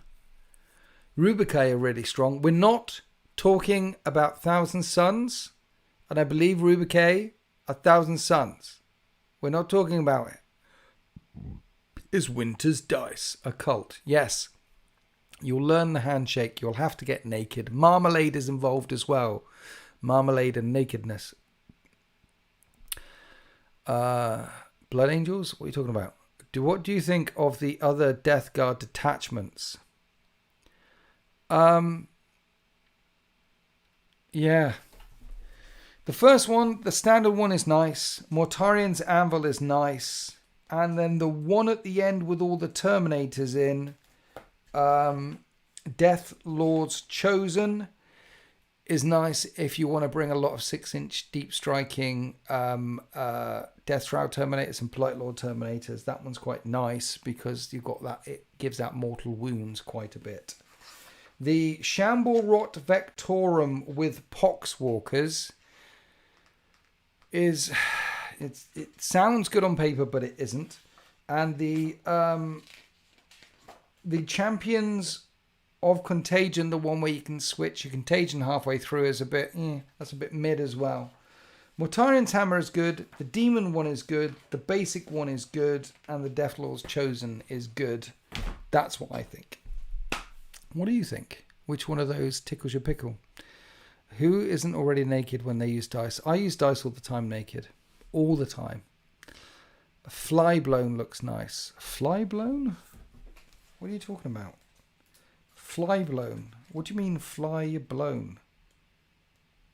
We have Virulent Vectorum, Mortarian's Hammer, Champions of Contagion, Taliban Summoners, Shamble Rot Vectorum, and Death Lord's Chosen. What do you mean by flyblown?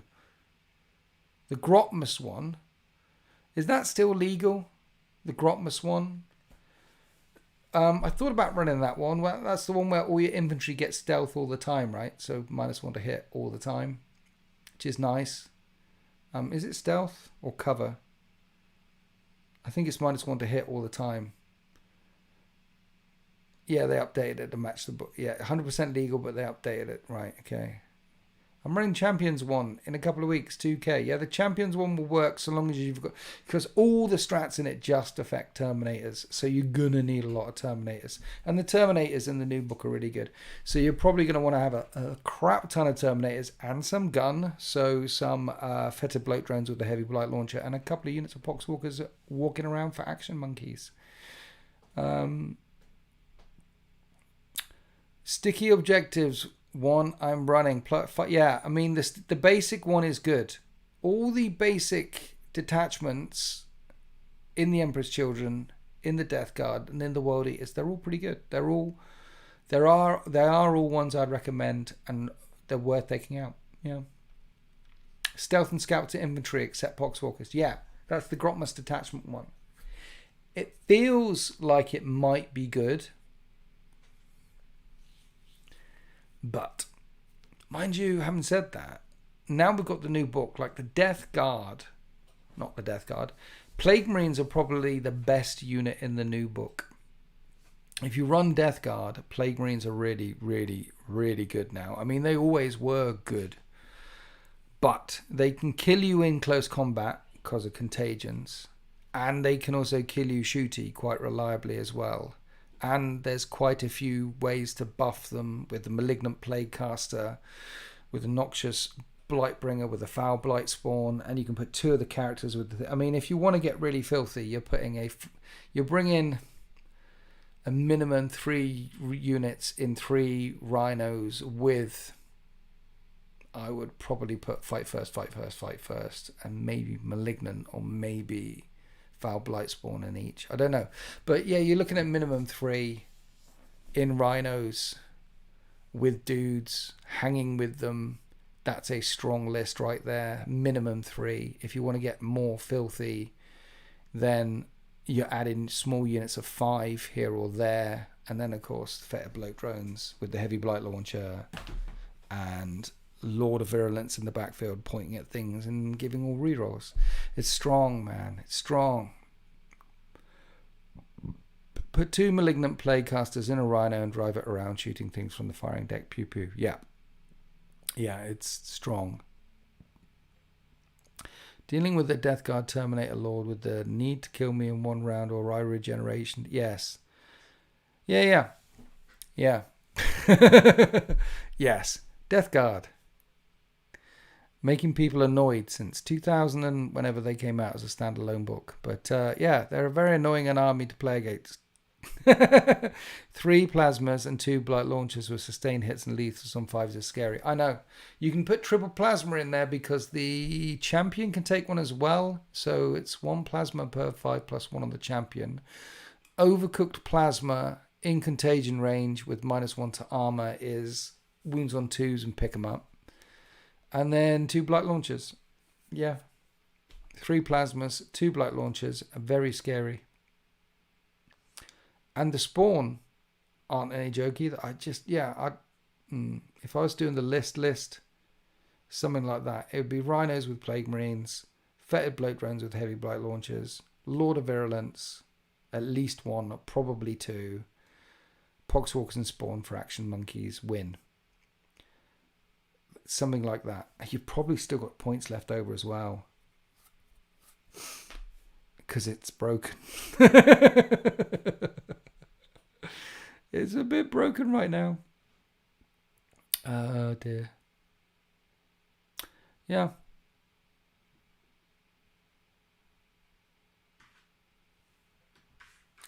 My cat is scratching the door.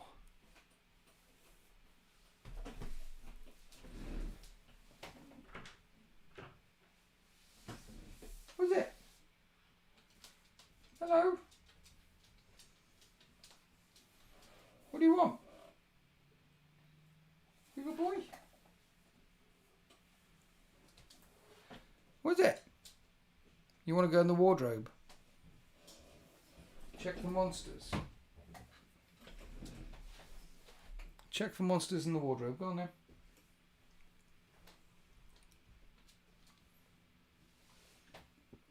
Action kitty going in the wardrobe. To be fair, it's not more broken than Gulliman's double thing. Yeah, I mean, No door shall remain barred to him.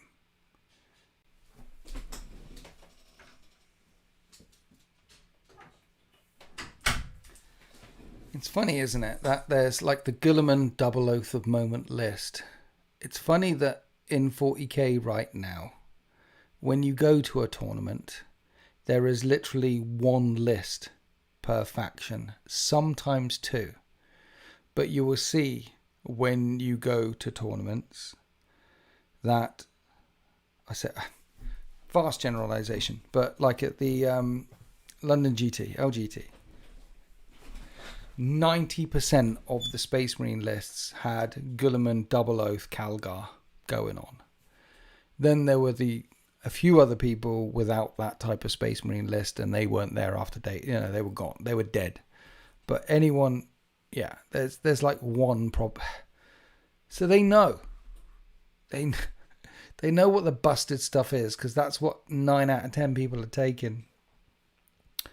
And yeah, and sometimes there's two lists, like the Custodes. There was the one with all the dreadnoughts and the vehicles, and then there was the other one. So sometimes there's two lists. But for Space Marines, there's been one list at all these events, and it's basically the same list, and has been the same list for the last 9 months. Yeah, there's only Dante in my list. But I'm bringing my guards at it. Nice. Thoughts on asymmetry deployment missions in the new chapter approved. We'll see what happens. We'll see what it's like. So in the new chapter approved, there'll be new match play way of playing, and then they've come up with asymmetrical deployment and asymmetrical missions for narrative and casual play.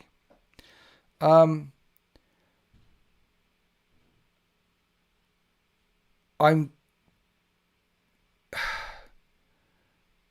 not hopeful when it comes to narrative and casual play with the current set of rules writers at Games Workshop. I'm not hopeful that they know what they're doing. So it sounds like a good idea.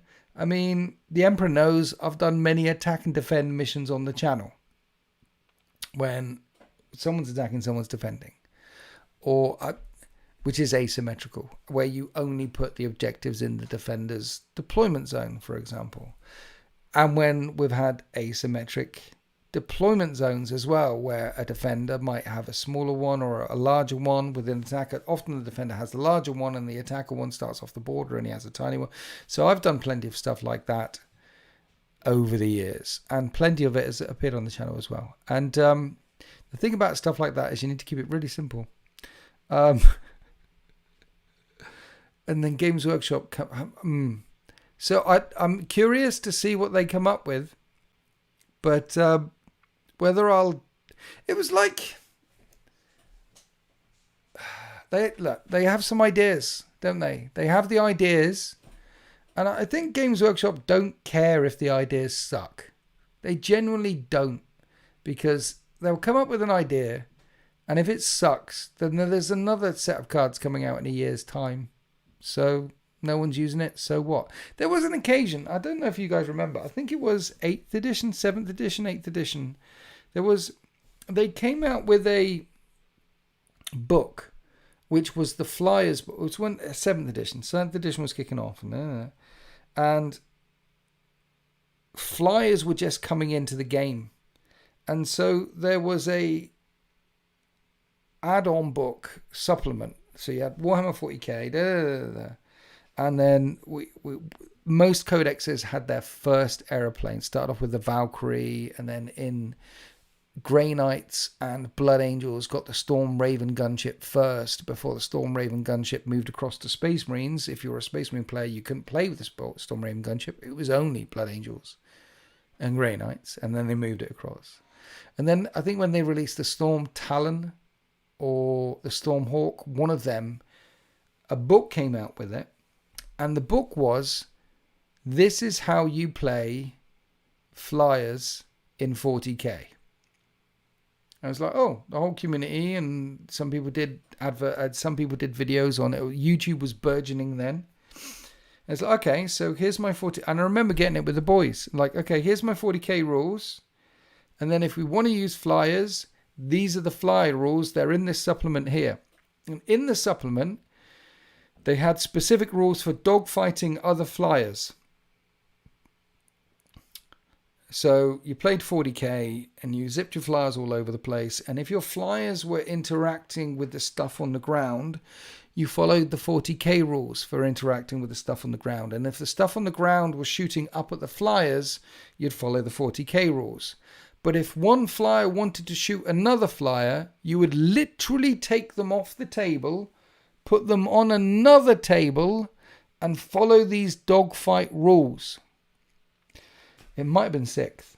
Anyway, the entire community said that was a boatload of pants, and no one ever used them. I even went to tournaments, and I went to a Throne of Skulls event at Games Workshop, their own event, with a Valkyrie gunship as an allied detachment with my drop pod in Salamanders thing. Yeah.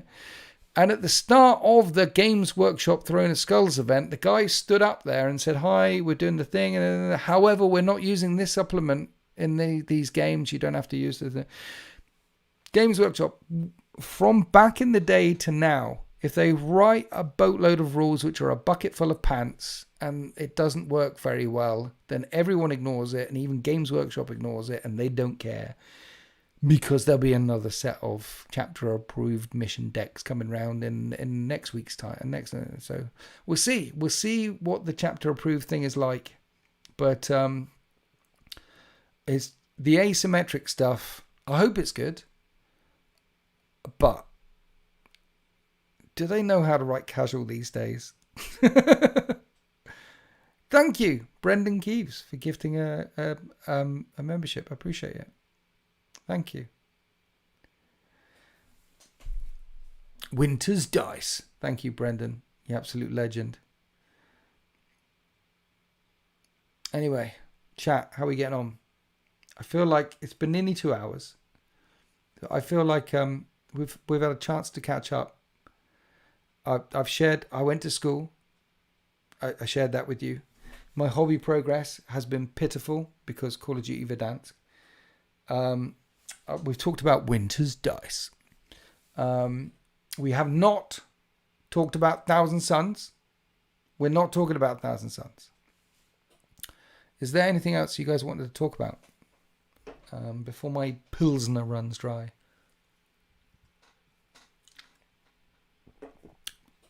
I'm at work. I demand streaming continues.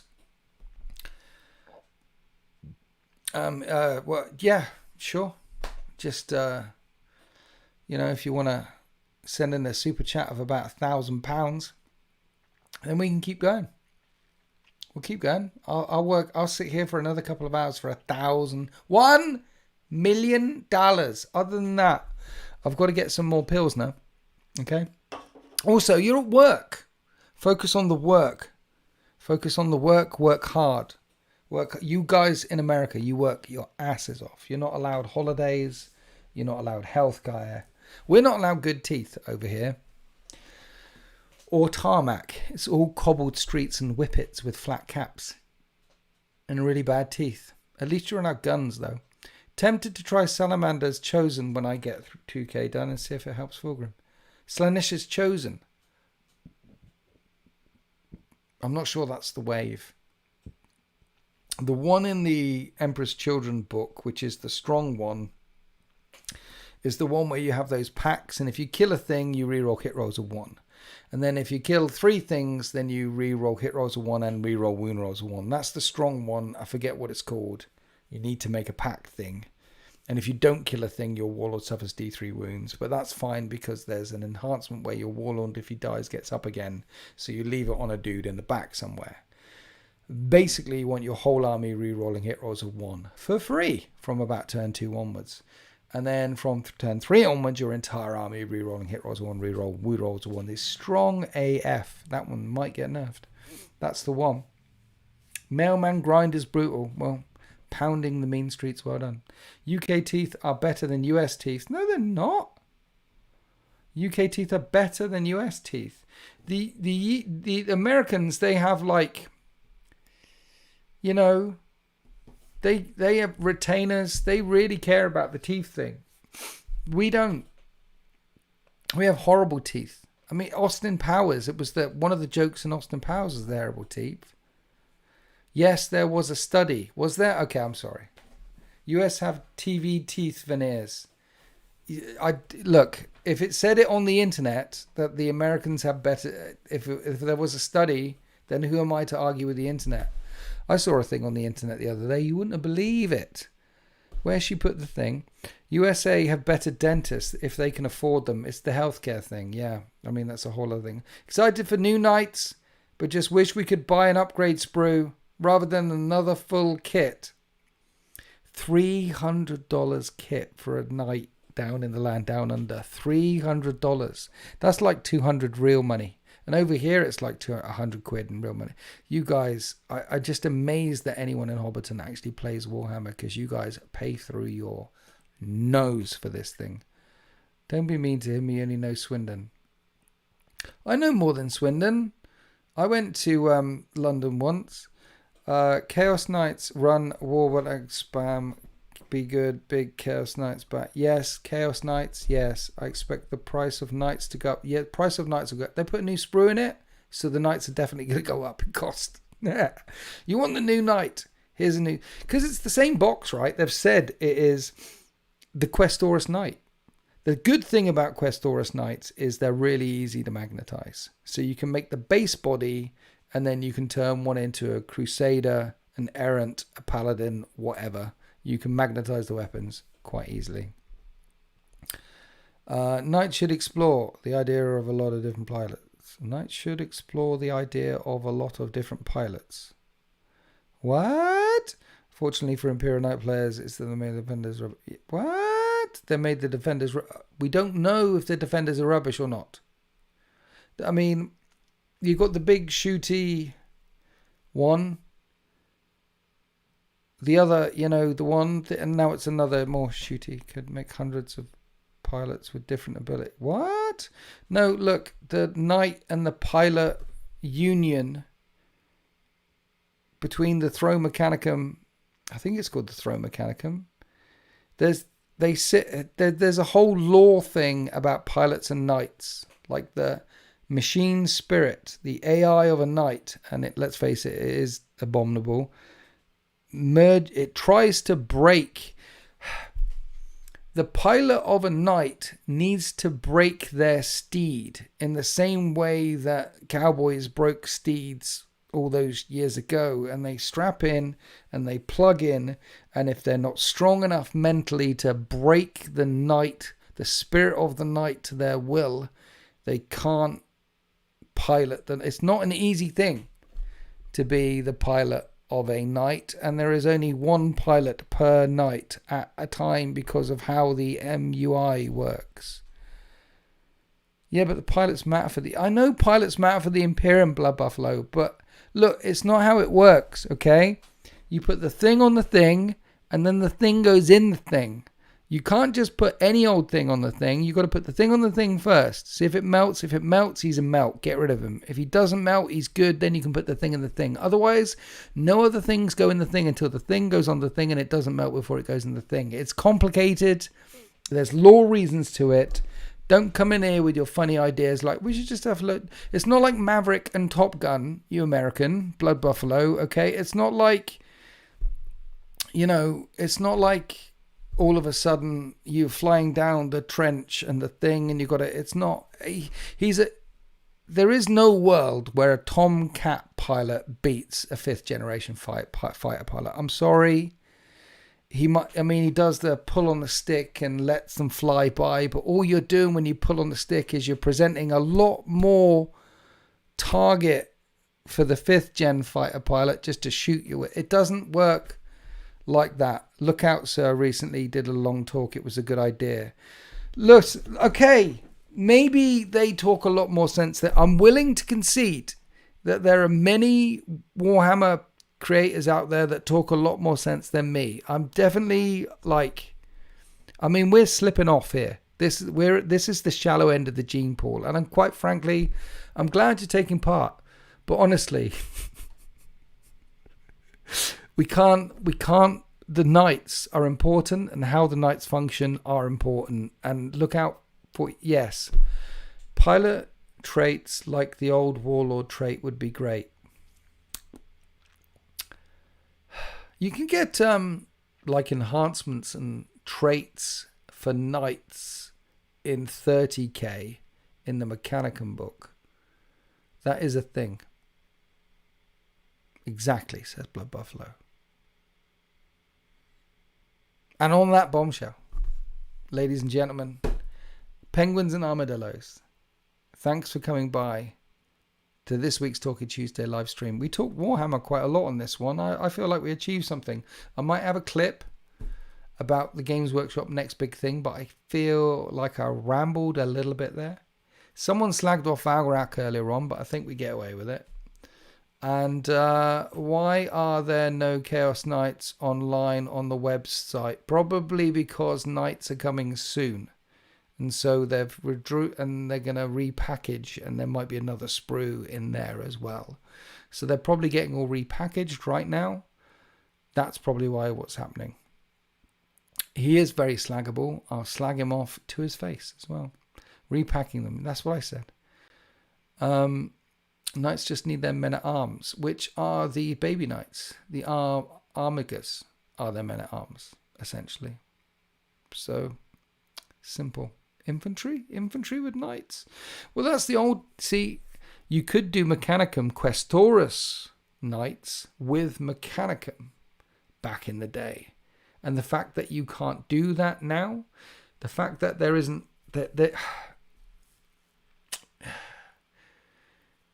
There's two types of knights. There's the knightly households and the knight worlds and but there's also Questoris Mechanicum, and they never left. Those knights never left the forge. They were always part of a forge, a complex. They were always maybe part of the Legio. They never, and the fact that they're not in the book, Questoris Knights in the is slag British for love? Yes, it is. Yes. Yes. So, Blood Buffalo, this evening, go see your loved one and say, I love you, my slag. And she'll appreciate it. Honestly, I wouldn't steer you wrong. Anyway, guys, thanks for swinging goodbye and all your love and all your support and all the things. And Winter's Dice, now available. Email wintersdice to winters40k@gmail.com. Help me get rid of them. I think I might actually do an advert at the start of a video, maybe next weekend or this weekend, talking about them to all the people who don't actually watch the live streams. That's going to happen at some point. Anyway, yes, good. Thank you. Thank you, Brandon. Thank you to the new subscriber. Yeah, happy wargaming.